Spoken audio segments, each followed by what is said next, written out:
दोस्तों आपने sowing machine तो देखा ही होगा। जब भी हमें कपड़े सिलवाने होते हैं या किसी कपड़े को फिट कराना होता है तो सोइंग मशीन की सहायता से उसे आसानी से कर सकते हैं। और जब कभी आपने सोइंग मशीन चलाया होगा या चलते हुए देखा होगा तो आपके मन में यह सवाल जरूर आया होगा कि आखिर यह काम कैसे करता है। चलिए मैं आपको बताता हूँ।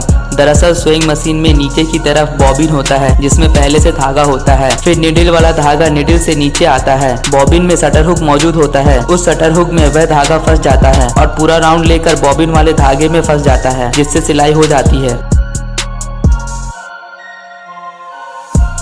दोस्तों वीडियो पसंद आई हो तो चैनल को सब्सक्राइब कर लीजिएगा।